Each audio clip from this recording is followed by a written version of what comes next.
I'm a proponent of all handheld foods, and the kachori is at the top of my list. I think of kachoris as first cousins of the iconic samosa.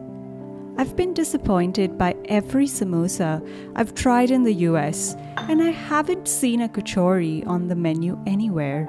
So every time I crave it, I make it.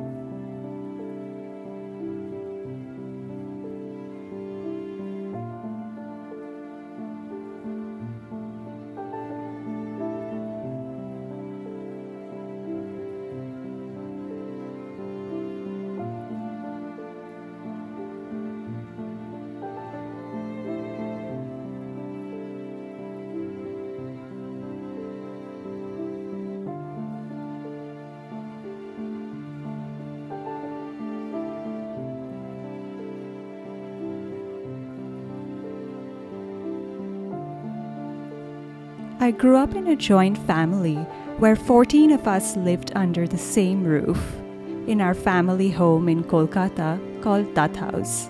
And yes, that's the same house you see in my intro every time you watch my videos. In Kolkata, everything revolves around food. Outstanding restaurants, as many as 4 meals a day, and a special Sunday lunch followed by an obligatory nap.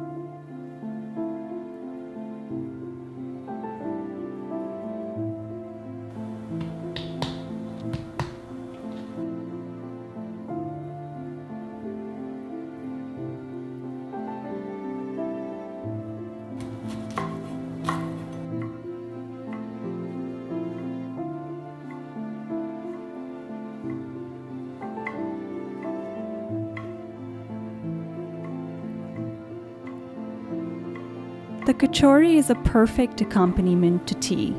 Its crisp outer shell and intensely flavorful filling complement the flavors of tea wonderfully. It's also such a joy to eat. Not only does its shape and compact nature prevent any spillage of the precious filling, it also means that there is an even distribution of the pastry to filling.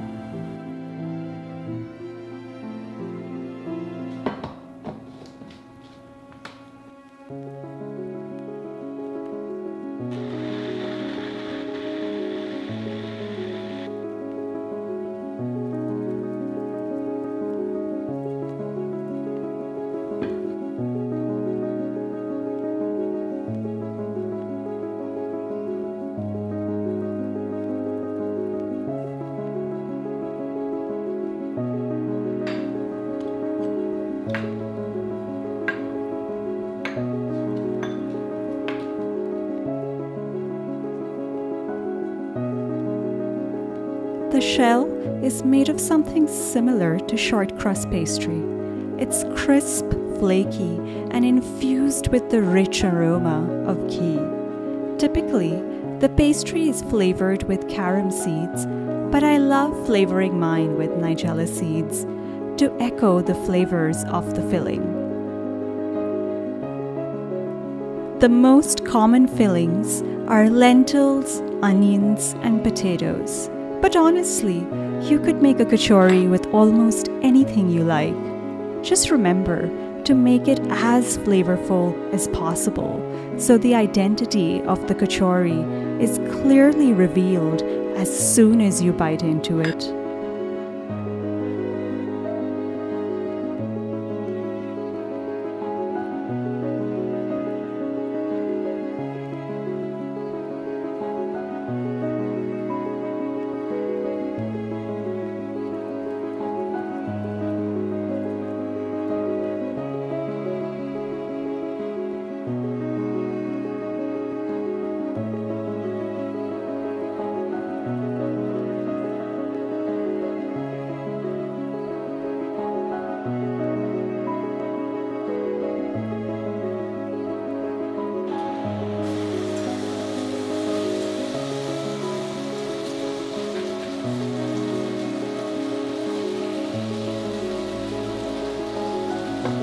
I love making mine with peas.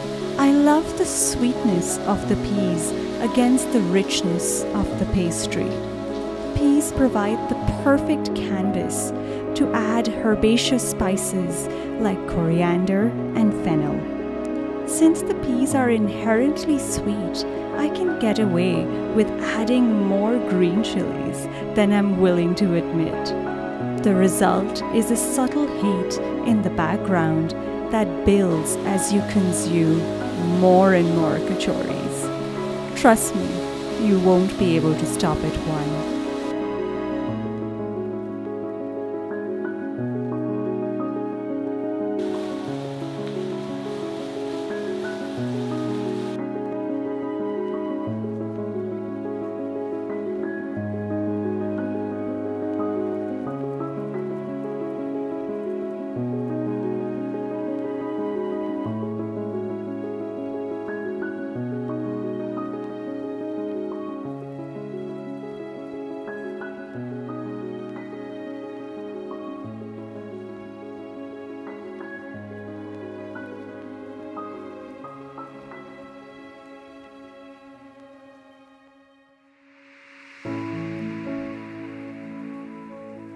Eating a kachori is so much about the texture as it is about flavor. If it's not freshly fried, if the filling is a bland paste, and the pastry doesn't have that familiar flakiness from the ghee, it's highly disappointing. I would even go as far as to say that it may not be worth it.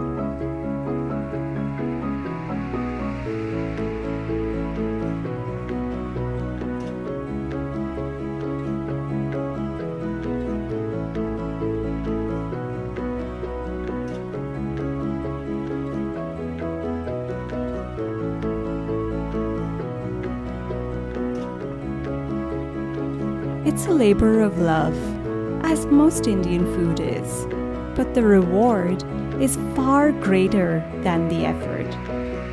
I know this might be strange, but I love deep frying food.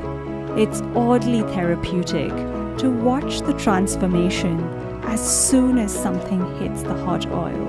And it's even more therapeutic to watch your family and friends savor the deep fried treats you made. I think the fact that it only lasts in its perfect state for a few minutes makes it even more enticing.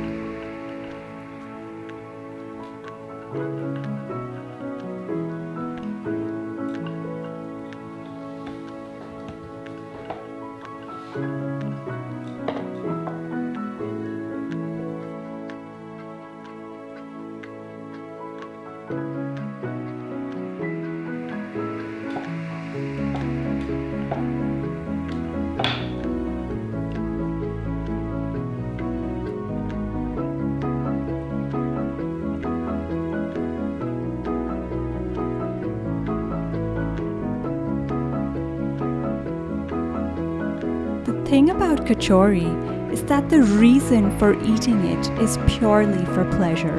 It's not something you need as sustenance for your body, but it provides great nourishment for the soul and creates a space that is solely dedicated to the joy of eating.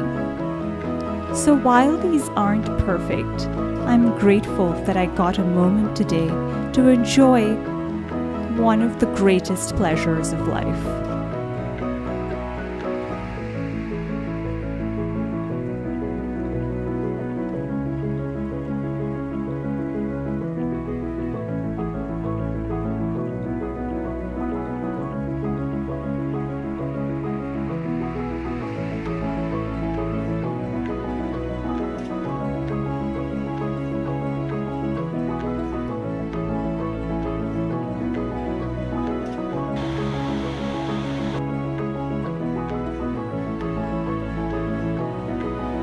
So, while these aren't perfect, I'm grateful that I got a moment today to enjoy the simple pleasures of life.